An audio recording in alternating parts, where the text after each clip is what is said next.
Let's begin Chapter 3, Planning Nutritious Diets. In Section 3.1, we're going to talk about requirements and standards. We're going to explain the difference between a nutrient requirement and a nutrient standard and identify the various dietary reference intakes and explain how they can be used.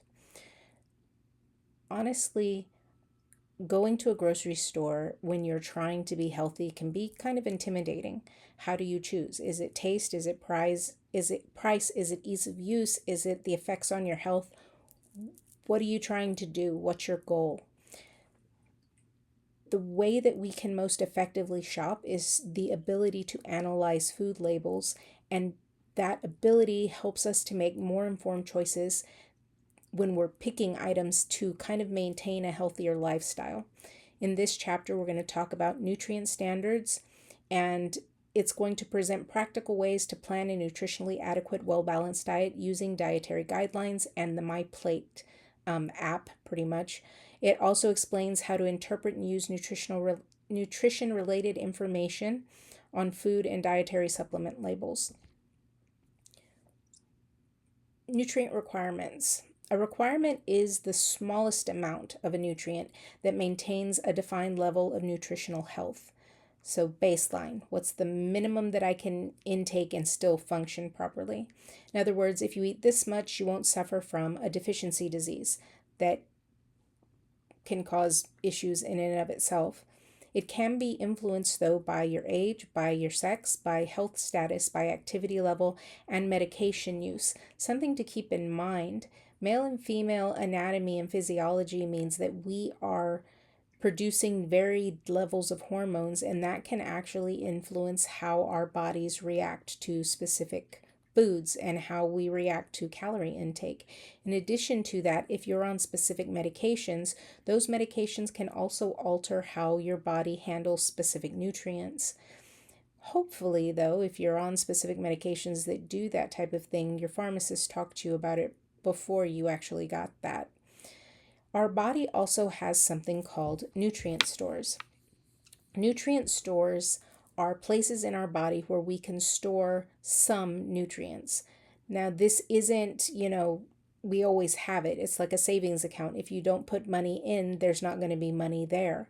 Ultimately, our bodies, when we have excess of something, will actually store it in organs so that when we need that nutrient, we have the ability to pull from that store.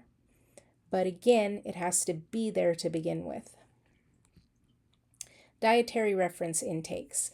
This big umbrella covers a lot of smaller concepts. So we're going to talk about this and then we're going to talk about these. So dietary reference intakes encompasses, like the umbrella shows, a variety of daily energy and nutrient intake standards that nutrition experts in the United States use when making dietary recommendations. These things are kind of designed to try to reduce the risk of nutrient deficiency diseases, nutrient excesses. In other words, if you don't want to have too much of it, and hopefully if we follow them, we can prevent diseases, health-related diseases. The goal of the DRI, or the dietary reference intake, is to help us to achieve optimum health. That's what we want. We want to make it so that our nutrition keeps us at optimum health. This table in your book, Table 3.2, actually summarizes everything pretty well, and it's got the name of the standard, the definition in a very simple definition, and then the example. So the estimated average requirement is the amount of a nutrient that meets the needs of 50% of healthy people who are in a particular life stage or sex group. For example, vitamin C, if we have 75 milligrams a day for males and 60 a day for females between the ages of 19 through 50 years old, that will keep 50% of healthy people in good standing with vitamin C levels.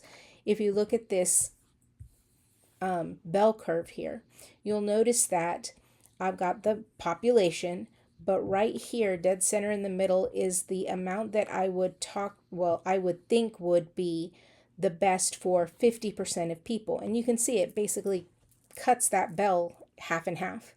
So when we're talking about 50% of healthy people, we really literally mean 50% of healthy people. Now, the next thing we're going to talk about is the recommended daily allowance. This is the amount of nutrients that meets the needs of nearly 98% of healthy individuals in a particular life stage or sex group. So instead of 50%, now we have 98%. An example of this would be 90 milligrams a day for males who are non-smokers, 75 milligrams a day for females who are also non-smokers ages 19 through 50 years old. Again, if we're talking about what this is going to cover, 98% of our population of healthy individuals. Scientists will add a margin of safety in the amount to basically keep our EAR, or estimated average requirement. It allows for kind of individual variation in nutrient needs. The FDA actually uses recommended daily allowances to develop daily values. Daily values are what you're going to see on your nutrition labels for products that you see at the grocery store. These are kind of more applicable to us as opposed to the recommended daily allowance. Again, we're going to go back to this bell curve. If you look at the bell curve, our estimated average requirement is right down the center, so 50-50. But if you look at the recommended daily allowance, that's way up here. That's 98% of the population. Again, this is trying to cover as many people as possible within that age bracket and health status. Adequate intake and tolerable upper level intake. Here and here. Adequate intake is the amount of a nutrient that is considered adequate based on the population's typical intakes, but there's not enough scientific evidence to actually determine kind of the recommended daily allowance of that nutrient. So we kind of have an idea, but we don't have enough data to go, here's the actual number. In the example in that table, they say 40 milligrams a day of vitamin C for infants from birth to 6 months of age is my adequate intake. That will keep them healthy. Now, again, this is an adequate intake and not a recommended daily allowance just because we don't have enough information. We haven't done enough research to get definitive answers yet. We have some, but not all of them. Now, the upper level or tolerable upper intake level, it's the highest average amount of the nutrient that is unlikely to harm most people when the amount is consumed daily. So for vitamin C for adults, that's about 2,000 milligrams a day. Now, is this normal and should you be taking that much? Probably not, but they're saying if you do take that much, it's not going to hurt you because it is tolerable. It's as much as you can take without doing harm to your body. You got to remember, everything has an upper limit. You can't take and eat and consume everything as much as you want. There's always a limit to what you can do. So if we look over here at this down here under our umbrella, you'll notice that I've kind of got this center section where I've got my recommended daily allowance and my adequate intake numbers. And you can see that this area is green. Green because it's a good thing. You're within the limits, in the homeostatic level, you're in a safe level of consuming. If you go down here though, where it starts going from yellow to red, now you're not taking enough. So you're below your adequate intake. If you go up here, again, you go from yellow to red, this is too much. It's past that upper level, that tolerable upper level intake. Again, when you get here into these levels, now you're risking consuming so much that it could become toxic and harm your body. You want to stay in this area here, this window, this green window, so that you're not damaging the body. The estimated energy requirement. That's right here in this kind of lighter blue color. It's an average daily energy. The average daily energy needs a healthy person maintaining their weight.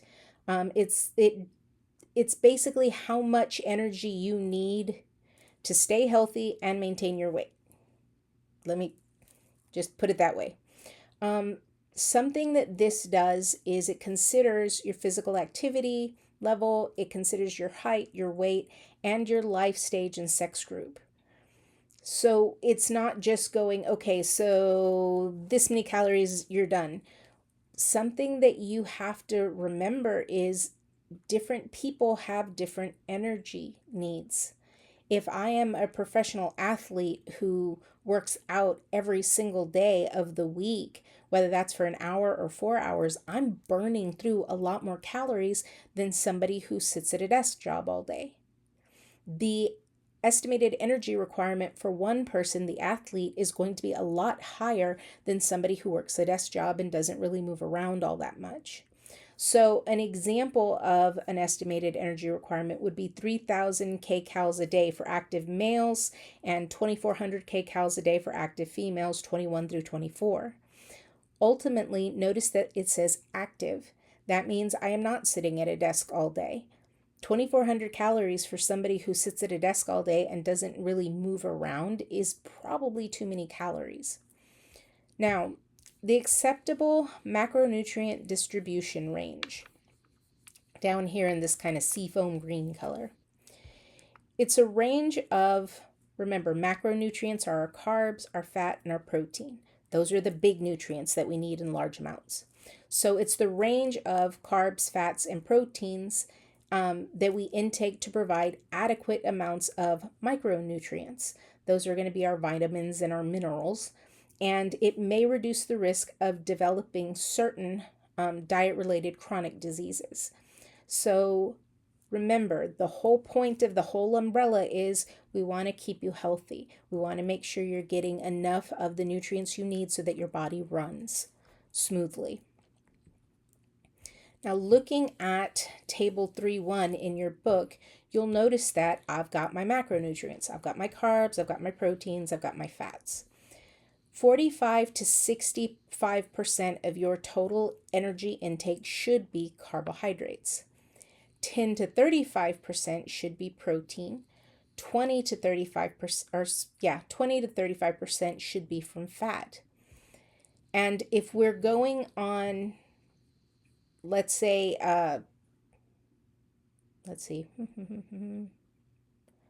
doing math in my head, it's not working out well.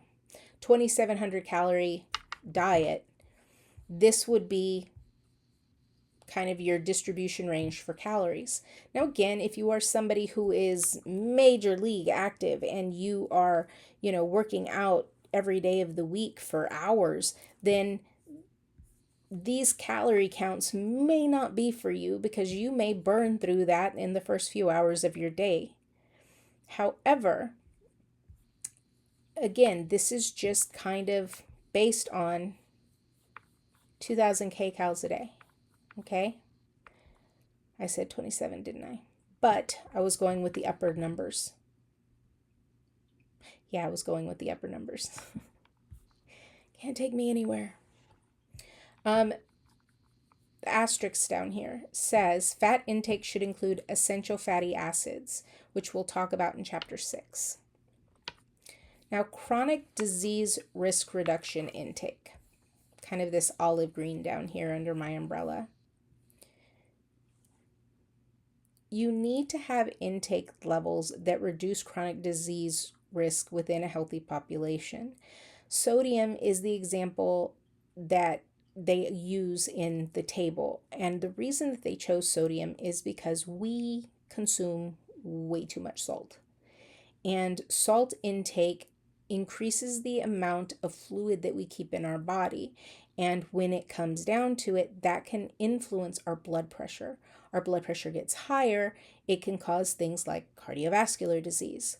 So in this case, in the chronic disease risk reduction intake case, we say that 2,300 milligrams a day of sodium, of salt, is kind of where we want to keep it. We don't want it to get too much higher than that. Now, why? Again, health-wise, we don't want people to end up with cardiovascular disease because they're consuming too much salt and it's causing their bodies to retain fluids, which causes your blood pressure to go up, which leads to cardiovascular disease.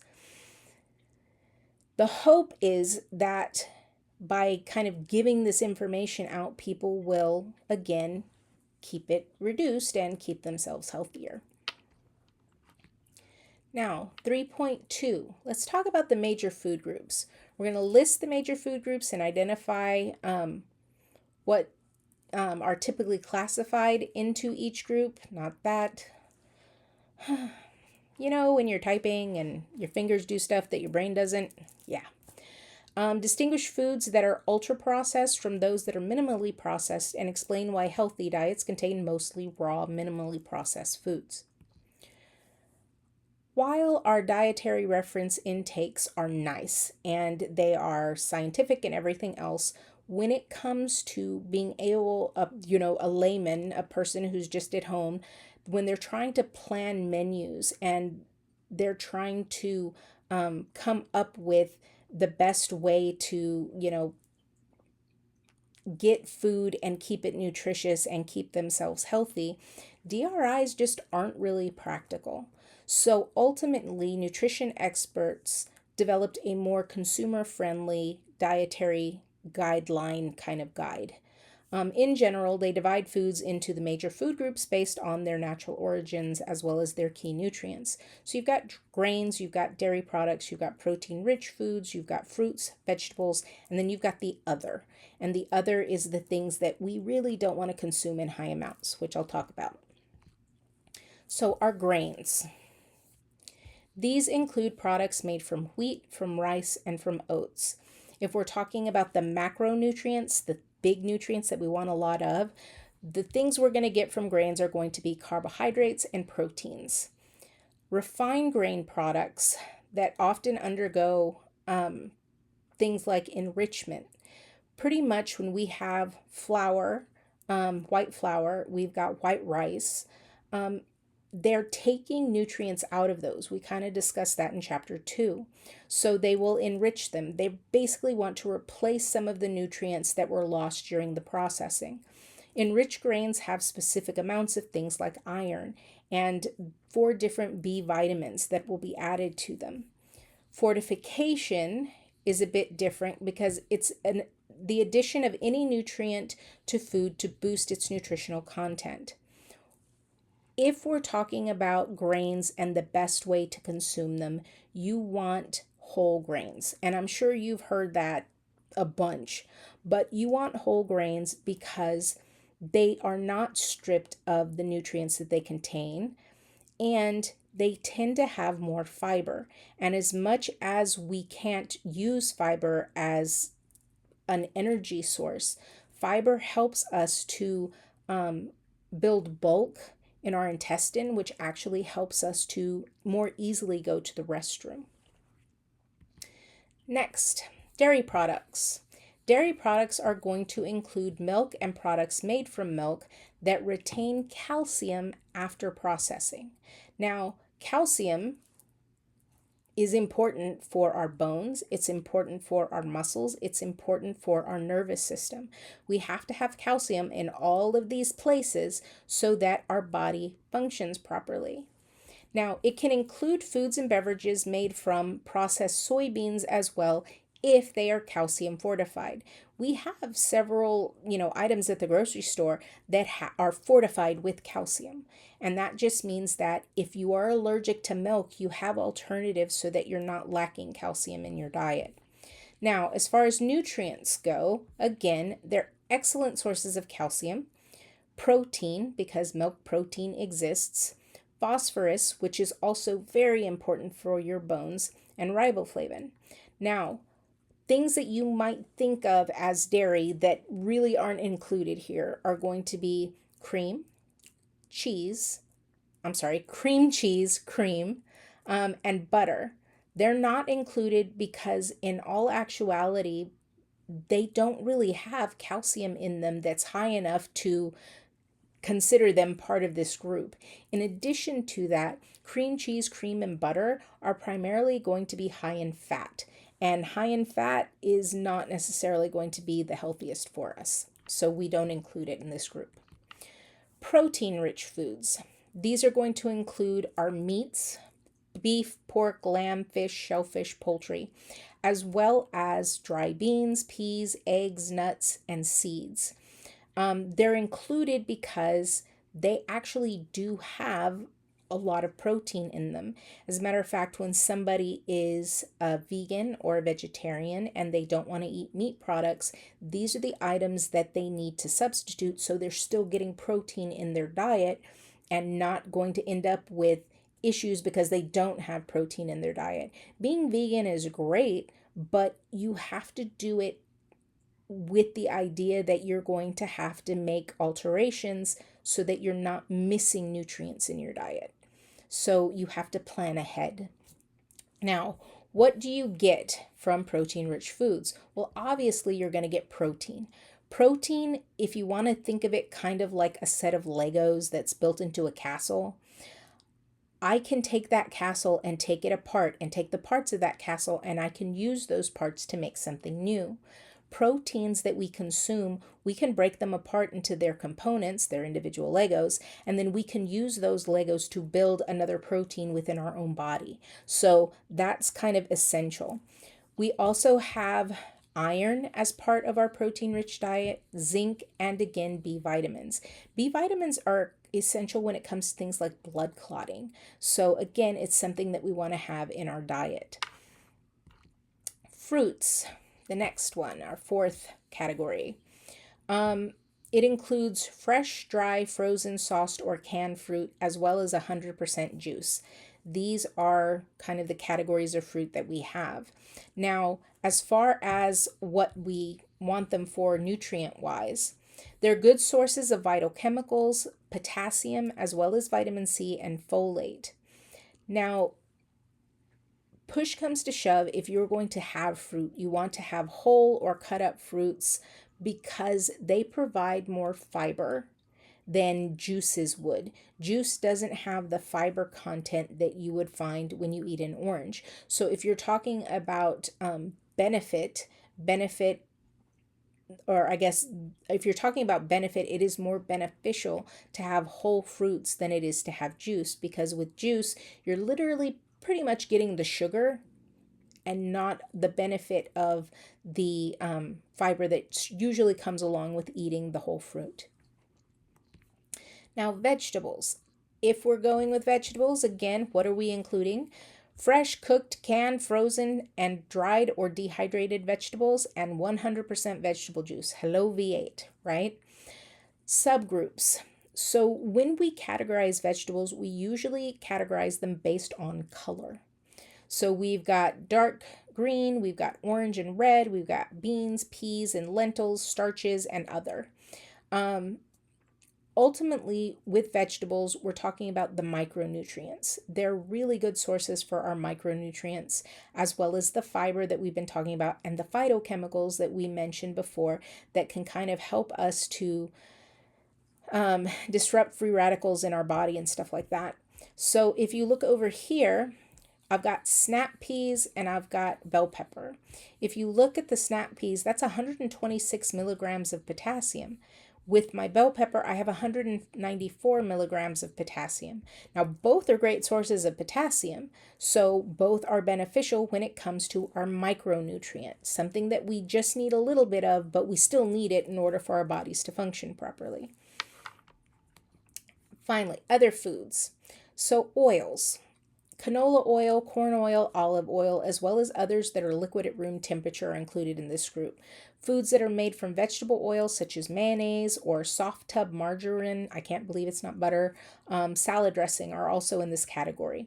Peanuts, peanut butter, walnuts, sunflower seeds, olives, avocados, and some types of fish also have high fat contents. But the healthy fats that we don't want contributing to heart disease. There are kind of two types of fats that we talk about. The ones that are liquid at room temperature mostly liquid at room temperature, and the ones that are solid at room temperature. ultimately, the types of oils that you want to use are the ones that are liquid at room temperature because they tend to not have the type of saturated fat that you find in the solid fats. Now, do they still have some saturated fat? Yes, but they're not going to be as high in saturated fat. Now, nutrient wise, why do we need these? Well, we have vitamins that we need that are fat soluble. They dissolve in fat. So the only way to get them into our body is to eat something that has fat so that it can dissolve in it and we consume it. When it comes to the oils and peanuts and peanut butter and all of that, that's what we're looking for. We're looking to get the benefit of being able to absorb these fat soluble vitamins that if we put them in water, it wouldn't work. Now let's talk about the solid fats, which we in science call saturated fats. Saturated fats are going to be solid at room temperature. We're talking about like manteca, Crisco, even coconut oil is solid at room temperature, okay? Beef fat, butter, stick margarine, and shortening. Saturated fats that are kind of liquid or semi-solid at room temperature are things like cream and coconut oil. Saturated fat, why don't we want it? Well, it increases our risk of heart disease, which means that we want to kind of limit the amount that we have in our diet because, again, we don't want to be sick from the nutrients that we are consuming. The other foods. Okay. This category is things that are really, really high in calories, but really, really low on nutrients. So high sugar foods, candy, regular soda, jellies. These taste great because they have so much sugar, and they have a lot of energy because they have so much sugar, but it's just sugar. There is no kind of nutrient benefit other than getting carbs, and that isn't healthy. Yes, you can still have them, don't get me wrong, but you don't want this to be the primary thing that you have in your diet. Another example of kind of high energy but little to no nutrients would be alcohol. We consider all of these foods here in our example empty calorie foods. Candy, sugar sodas, jams and jellies, alcoholic beverages. These are empty calorie foods. They have energy that they're giving us, but they don't have the other nutrients that we would want.